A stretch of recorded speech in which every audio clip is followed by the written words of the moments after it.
నా దేవుని ప్రజలారా, మన ప్రభు రక్షకుడైన యేసుక్రీస్తు వారి శ్రేష్టమైన ఘనమైన నామంలో మీ అందరికీ శుభములు వందనములు తెలియజేస్తున్నాను.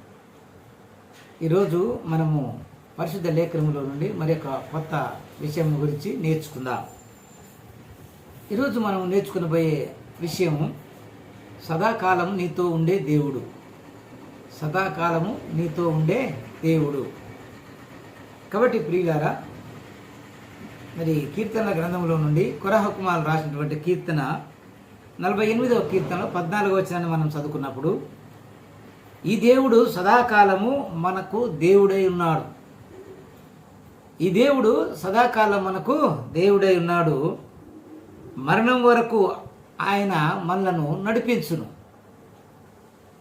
సదాకాలము నడిపించే దేవుడు. కాబట్టి దేవుని బిడ్డలారా, కొరహ కుమారులు చక్కగా రాస్తున్నారు. దేవుని యొక్క పని గురించి, దేవుడు చేయబోయేటువంటి మరి ఆ యొక్క పనులను మన విషయంలో ఏమి చేస్తాడు, ఎలా ఉంటాడు అనే విషయాన్ని గమనించినప్పుడు ఆయన యొక్క పనుల గురించి, ఆయన యొక్క కాపుదల గురించి, దేవుని యొక్క మరి పనులను కాపుదలను గురించి ఇక్కడ చక్కగా రాసి ఉన్నాడు. అంటే దేవుడు ఎలాగున్నాడు, ఆయన ఏమై ఉన్నాడు మరి అనే విషయాన్ని మనం ఇక్కడ తెలుసుకోవలసిన వారమే ఉన్నాం. అందుకే ఆయన అంటాడు, ఈ దేవుడు సదాకాలం మనకు దేవుడై ఉన్నాడు. మరణం వరకు ఆయన మనలను నడిపించును. కాబట్టి దేవుని బిడ్డలారా, దేవుడు మనకు ఎప్పుడు తోడుగా ఉండే దేవుడు, మరణం వరకు నమ్మకంగా ఉండే దేవుడు అన్నమాట మనకు. కాబట్టి ఈ విషయాల గురించి మనం తెలుసుకునే ముందు ఆయన చేసే పనులను గురించి మనం కొన్ని నేర్చుకుందాం. ఫిలిప్పీయులకు రాసిన పత్రిక 2వ అధ్యాయం 13వ వచనంలో భక్తుడైన పౌలు ఫిలిప్పీ సంఘానికి రాస్తూ మరి ఆయన కార్యసిద్ధిని కలుగ చేయవాడు అని అంటాడు.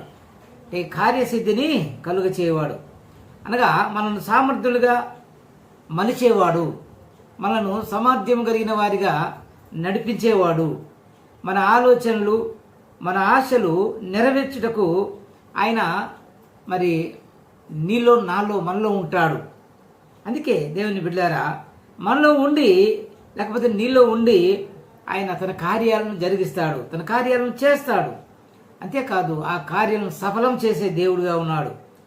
ఈ లోకంలో మనం చేసే పనులను మరి స్నేహితులు కానీ బంధువులు కానీ కొంతకాలం వరకు మనకు ఏదైనా సహాయం చేసేవారే ఉండవచ్చు.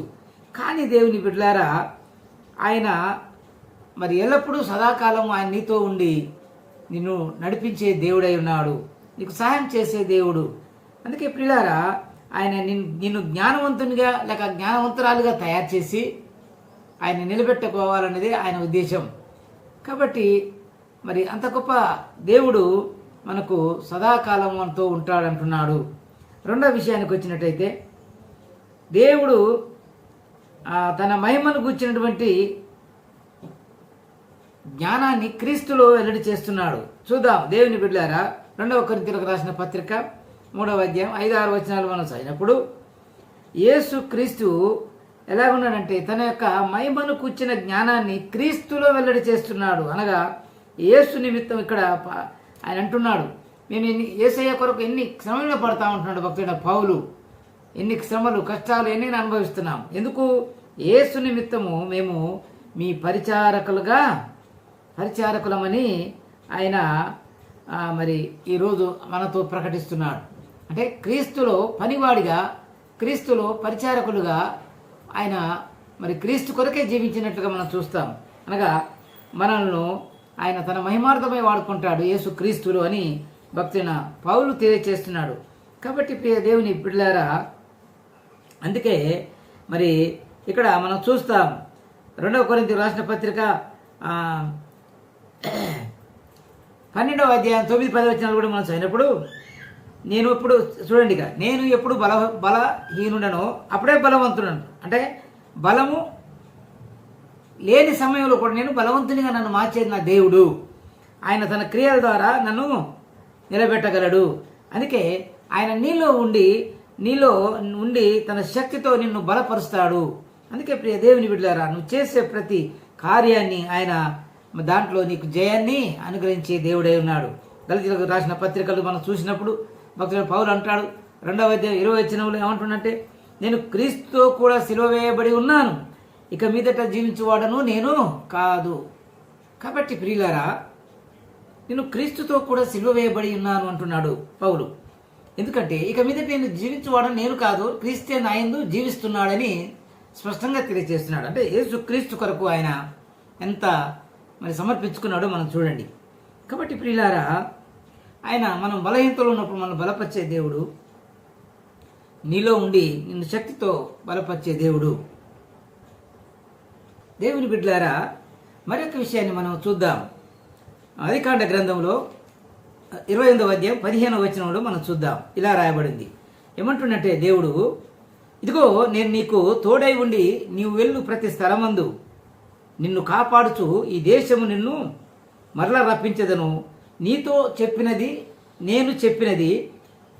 నీతో చెప్పినది నెరవేర్చే వరకు నిన్ను విడువనని యాకోబుతో చెప్తున్నట్టుగా చూస్తాం.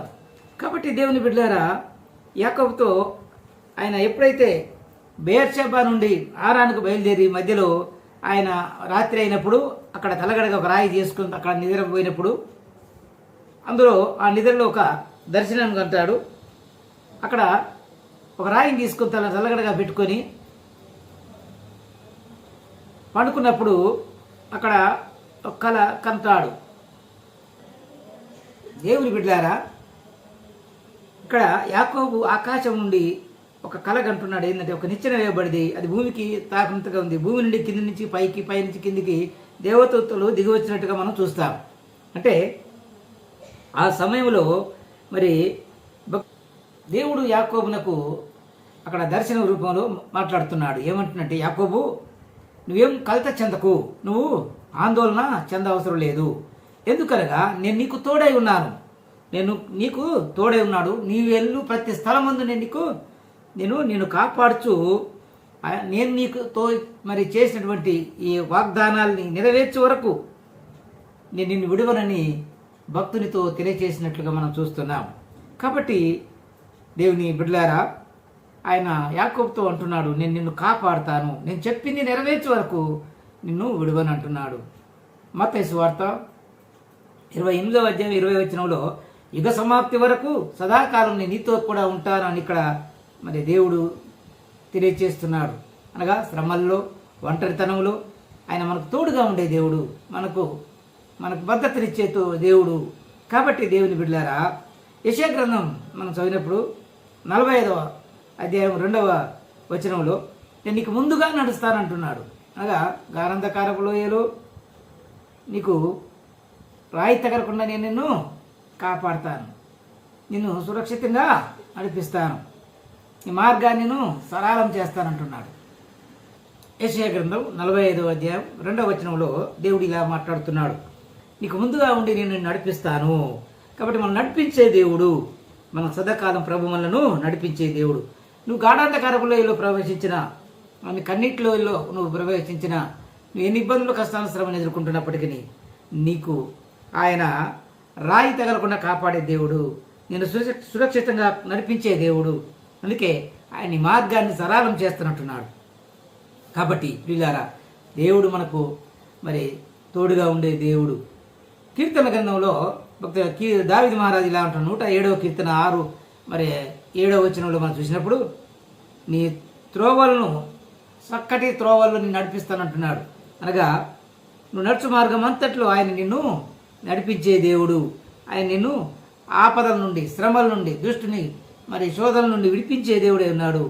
కాబట్టి దేవుని బిడ్డలారా, అలా విడిపిస్తూ నిన్ను నడిపిస్తూ ప్రభువు మరి నిన్ను తన నివాసపురానికి చేరుస్తానంటున్నాడు. కాబట్టి వాక్యం మనం వెళ్ళినప్పుడు మీకు ఇలా భక్తుడు రాస్తున్నాడు 2వ అధ్యాయం 13వ వచనంలో, దేవుడు ముందుగా మనకు నడుస్తాడు, ఆయన నాయకుడై నడుస్తాడు, ఆయన నడిపిస్తాడు, మళ్ళా మెట్టలను ఆయన తొలగిస్తాడు, శ్రమలు, ఇబ్బందులు, కష్టాలు, రోగాల నుండి ఆయన నిన్ను విడుదల చేస్తాడు. కాబట్టి ప్రియులారా, దేవుని వాక్యం అలాగే తెలియజేస్తుంది, చక్కటి త్రోవల యందు ఆయన నిన్ను నడిపించే దేవుడు. 4వ విషయం మనం చూద్దాం. కీర్తన గ్రంథం 139వ కీర్తనలో మరి 5వ వచనంలో మనం ఇలా చూస్తాం చరణంలో, నీ వెనుక ముందు నేను నడిపిస్తాను అంటున్నాడు దేవుని బిడ్డడా. ఆయన ఎంత గొప్ప దేవుడు అంటే మనకు సమీపంగా ఉండి మనను సదాకాలం నడిపిస్తూ ఉన్నటువంటి దేవుడు. ఆయన మనకు వెనుక ముందు తోడుగా ఉండి మనల్ని నడిపిస్తా అంటున్నాడు. వెనుక ఉండి నీకు ఆదేశిస్తాను, నీ శత్రువుల నుండి అపాయం నుండి నిన్ను రక్షించువాడను నేనే అని, నిన్ను కాపాడుతానని దేవుడు వాగ్దానం తెలియజేస్తున్నాడు. కాబట్టి దేవుని బిడ్డలారా, కీర్తనలో మనం 139వ అధ్యాయము 5వ వచనం చూసినప్పుడు నీ వెనుక ముందు ఉండి నిన్ను నడిపిస్తానంటున్నాడు దేవుడు. వెనుక నుండి మనలను ఆదరించే దేవుడు, మన బలపరిచే దేవుడు, మన శత్రువుల నుండి మరి సాతాను మరి బంధకం నుండి అలాగే ప్రభు మనల్ని రక్షిస్తాడు. కాబట్టి దేవుని బిడ్డరా, అపాయం రాకుండా ప్రభు మనం రక్షించి మనం కాపాడే దేవుడే ఉన్నాడు. అందుకే ప్రియులారా, మరి కీర్తన గ్రంథం మనం 91వ కీర్తనలో మనం చూసినప్పుడు 1-10 వచనాలు నాకు చదువుకుంటే ఆయన నిన్ను తప్పించే దేవుడు, అపాయం నుండి తప్పించే దేవుడు. అంతేకాదు ఆయన నీ కుడికి కానీ ఎడమకి కానీ తొలగకుండా నీకు దేవదూతలను కావలించి రాయి నీ పాదములు తగలకుండా ప్రభు నిన్ను రక్షించే దేవుడు. కాబట్టి అలాంటి మరి ఆపదలు సంభవించినప్పుడు దేవుడు తన దూతలకు ఆజ్ఞాపించి నిన్ను కాపాడే దేవుడు. అందుకే ప్రియ దేవుని బిడ్డారా, వాళ్ళు నిన్ను విడిపిస్తారు. అందుకే అంటాడు, అతను నా నామం ఎదిగినవాడుక నేను అతన్ని ఘనపరుస్తున్నట్టాడు. మనల్ని విడిపించే దేవుడు సాతాను నుండి, పాప క్రియల నుండి మనల్ని నడిపించే దేవుడు, మనల్ని గొప్పగా చేసే దేవుడు. అందుకే ఆయన రక్షిస్తాడు, నా రక్షణ అతనికి చూపించదని అంటాడు. కాబట్టి దేవుని బిడ్డలారా, మరి కొండలాంటి ఎంత బండలాంటి మరి అపాయాలు వచ్చినా కూడా ప్రభు నిన్ను ఆయన నీకు మరి వెనుక ముందు ఉండి నిన్ను ఆదరించి నిన్ను రక్షించి కాపాడే దేవుడై ఉన్నాడు. అందుకే మరి మరొక అంశం 5వ వచనం ఏంటంటే కీర్తనల గ్రంథం 125వ కీర్తన 2వ వచనంలో నిత్యము తన ప్రజల చుట్టూ ఉండి దేవుడు. కాబట్టి నిత్యం ఆయన మన చుట్టూ ఉంటాడంట. మనకు ఎప్పుడు కుడికి ఎడమకు అంటే ఇరువైపులా ఎప్పుడు మనకు తోడుగా ఉంటాడు. మన చుట్టూ ఉండే దేవుడు, కావలి కాసే దేవుడు, కావలి గోపురంగా మనకు ఆయన రక్షణ ఇస్తాడు. ఆయన కంచెగా మన చుట్టూ నిలుస్తాడు. యోబుకి ఎలా కుటుంబానికి యేసు ప్రభు వారు రక్షణ కవచం ఇచ్చాడు, అలాగే నిన్ను నన్ను రక్షించడానికి ఆయన మనకు ఒక కంచెగా ఉంటాడు. కాబట్టి దేవుని బిడ్డ ఆయన అంటాడు, నిన్ను ముట్టినవాడు నా కనుగుడ్డును ముట్టినట్టు అంటాడు. అవును దేవుని బిడ్డ నీ కోసం ఎంత జాగ్రత్త తీసుకుంటున్నాడు ఆలోచించుకోండి. అందుకే దేవుని బిడ్డ ఎంతో మరి దేవుడు మన పక్షంగా మంచి కేర్ తీసుకొని ఆయన మన నడిపించే దేవుడై ఉంటున్నాడు. అందుకే మనకు మంచి రక్షణ ఇస్తున్నాడు. మనకు భద్రతా వలయంగా ఆయన చుట్టూ ఉంటాడు అంటున్నాడు. జెడ్ కేటగిరీ లాంటి మరి సెక్యూరిటీని ప్రభు మనకు కల్పిస్తాడు. కాబట్టి ఆయన ఆజ్ఞలు పాటించి ఆయన మార్గం నడిచేవారుగా మనం ఉండాలి. ఏ హాని కలగకుండా, ఏ గాయాలు, ఏ దెబ్బలు తగలకుండా ప్రభు నిన్ను కాపాడుతాడు. నీ శ్రమల్లో, నీ ఇబ్బందుల్లో, నీ కష్టాల్లో, నీ ఇరుకుల్లో, నీ లోయల్లో, నీ గాఢంధకారపు మరి అంచుల్లో నువ్వు ప్రవేశించిన ప్రభు నిన్ను నీ చుట్టూ ఉండి నిత్యము ఆయన తన ప్రజల చుట్టూ ఉండే దేవుడై ఉన్నాడు. చివరికి ఒక మాట చదువుకొని నేను ముగిస్తాను. కీర్తన గ్రంథము 73వ కీర్తన 25లో ఆకాశం అందున్న దేవుడు మనకు ఎలా ఉండంటే ఏ ప్రళయం, ఏ ప్రమాదము, ఏ ఆపద రాకుండా, ఎండ దెబ్బ తగలకుండా ప్రభు మనల్ని కాపాడుతాడంటాడు. అందుకే ఇశ్రాయేలును కాపాడువాడు కునుకడు నిద్రపోడు, యెహోవాయే నిన్ను కాపాడువాడు అంటాడు. కాబట్టి మనల్ని కునుకక నిద్రపోకుండా ప్రభు నిత్యం కాపాడుతున్నాడు. అందుకే ప్రియ దేవుని బిడ్డారా, ఎలాంటి ప్రమాదాలు వచ్చినా కూడా ప్రమాదం నుండి తప్పించే దేవుడే ఉన్నాడు. నిత్యం కునుకక ఎడబాయక ఎండ దెబ్బ తగలకుండా ప్రభు నిన్ను మరి దర్శించి నిన్ను కాపాడుతున్నాడు. అందుకే మరణం వరకు ఆయన మనకు తోడుగా ఉంటాడు, మనం నడిపిస్తాడు. అందుకే ఇక్కడ ఈ కీర్తన 48లో అందుకే అంటారు ఫరో కుమారులు, సదాకాలము నీతో ఉన్న దేవుడు, అనగా మరణం వరకు ఆయన మనలను నమ్మకంగా ఉండే దేవుడు. ఈ దేవుడు నమ్మకమైన దేవుడు. అట్టి కృపను నీవు నేను మనం అందరం పొందుకోవాలని, ఒకవేళ నువ్వు ఇంకా పాపంలో జీవిస్తూ ప్రభువుకు దూరంగా జీవిస్తున్నట్లయితే యేసుక్రీస్తు నా రక్షకుడు, ఆయన నన్ను రక్షించడానికి ఆయన ఈ లోకానికి వచ్చాడు, కల్వరి శిలువలో తన ప్రాణాన్ని సమర్పించాడు, తిరిగి 3వ దినం లేచాడు, మృత్యుంజయుడే, ఆయన తిరిగి లేచిన గొప్ప దేవుడు. ఆయన నన్ను తిరిగి లేపుతాడు, ఆయన రాజ్యం నన్ను మరి ప్రవేశింపజేస్తాడు, ఆయన సదాకాలం నాతో ఉంటాడని నీవు నమ్మినేడలా ఈరోజే మంచి తీర్మానం చేసుకో. ప్రభువా నేను పాపి, నన్ను కారణించు, క్షమించు అయ్యా, ఈ రోజు నుండి నేను నీ కొరకు జీవిస్తాను తీర్మానానికి వస్తే ప్రభు నిన్ను దర్శించునుగాక. అట్టి కృపను నీవు పొందుకోవాలని కోరుకుంటూ మరి ఈ వాక్యం ద్వారా మనం అందరం బలపరచినట్టుగా చిన్న ప్రార్థన చేసుకుందాం. కళ్ళు మూసుకోండి. పరిశుద్ధుడా, ప్రేమ, నమ్మకం కలిగిన దేవ యేసయ్య నీకు వందనాలు, స్తోత్రాలు. ఇదిగో నాయన మీరు సమీపంగా ఉండి ఆయన మమ్మల్ని నడిపించే దేవుడు, తోడుగా ఉండి నడిపించే శ్రమల్లో, కష్టాల్లో, ఇబ్బందుల్లో ప్రభువా ఎన్నో సాతాను పెట్టేటువంటి సమస్యల నుండి మమ్మల్ని కాపాడుతూ, ఆయా కంటికి రెప్పలా ఇశ్రాయేలును కాపాడు కునుకడు నిద్రపోవడానికి మమ్మల్ని కాపాడుతూ, ఆయన నిత్యం మా ముందు వెనుక మీరు కావలిగా ఉండి రక్షణ కవచరంగా ఉండి మమ్మల్ని కాపాడుతున్నందుకే నీకు వందనాలు, స్తోత్రాలు. సాతాను పెట్టే చిక్కులను మనం విడిపిస్తున్నందుకే నీకు వందనాలు నా ప్రభువా. ఇదిగో నాయన నీ వాక్యం ద్వారా మాతో మాట్లాడినారు.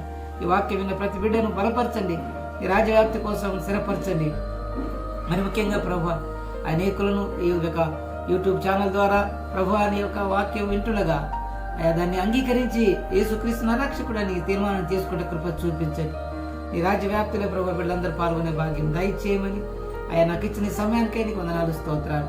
యూట్యూబ్ ప్రేక్షకులందరినీ, వారి కుటుంబాలను, ఆయా భక్తులందరినీ, అలాగే కాపర్లను ప్రభువా, ఇంకా ఎవరైతే ఈ కార్యాన్ని ఇంకా చూస్తున్నారో ఈ యొక్క కార్యక్రమాన్ని ప్రభువా వాటి బిడ్డలందరినీ దీవించి వారి తోడుగా నడిపించి సదాకాలం వారింట ఉంటానన్న నువ్వు చేసిన వాగ్దానం నెరవేర్చే వరకు నేను విడువనన్న వాగ్దానం ప్రకారం ప్రభువా మా పక్షంగా మీరు అనేక కార్యాలు జరిగిస్తారని ఆశిస్తూ ఇదిగో నాయన వింటున్న బిడ్డలను బలపరచండి, రక్షించండి. మరి ఒకసారి మీ అందరూ కలిసి పర్యంతరి కృపలో భద్రపరచమని మా ప్రభు రక్షకుడైన యేసుక్రీస్తు వారి శ్రేష్టమైన నామమున వేడుకుంటున్నాము తండ్రి, ఆమేన్, ఆమేన్. క్రీస్తునందు ప్రియ సహోదరి సహోదరులారా, ఇంతవరకు మీరు మరి యూట్యూబ్ ఛానల్ ద్వారా మరి చక్కని వాక్యం విన్నారు. సదాకాలం మీతో ఉండే దేవుడు అంటున్నారు. కాబట్టి మనతో దేవుడు ఉండాలంటే మనము ప్రభు కోసం మనం జీవిద్దాం, ఆయన కార్యాలను మనం అనేకులకు ప్రకటిద్దాం. ఈ వాక్యాన్ని విన్నటువంటి చూసినటువంటి ప్రేక్షకులందరినీ మనం చేస్తున్నాము. మీరు మీ ఫ్రెండ్స్కు, మీ బంధువులకు, చుట్టాలకు, పక్కలకు ప్రతి ఒక్కరికి ఈ కార్యక్రమాన్ని మరి తెలియజేయండి. మరి దీన్ని ఈ ప్రోగ్రామ్ స్పాన్సర్ చేసే ప్రతి బిడ్డలను దీవించలాగాన అలాగే ప్రార్థనలో మీరు ఏకీభవించండి. మరి ముఖ్యంగా మా కొరకు ప్రార్థన చేయండి. ఈ కార్యక్రమం సాఫీగా జరగడానికి, మంచి ఆరోగ్యంతో ఉండటానికి, దేవుడు మరి మనల్ని నడిపించడానికి మీరు ప్రార్థన చేయండి. ముఖ్యంగా ఈ కార్యక్రమాన్ని సబ్స్క్రైబ్ చేసుకుని అనేకులకు మరి మీరు షేర్ చేస్తారని కోరుకుంటూ దేవుడు మిమ్మల్ని, మీ కుటుంబాలను నిండుగా ఆశీర్వదించునుగాక. ఆమేన్.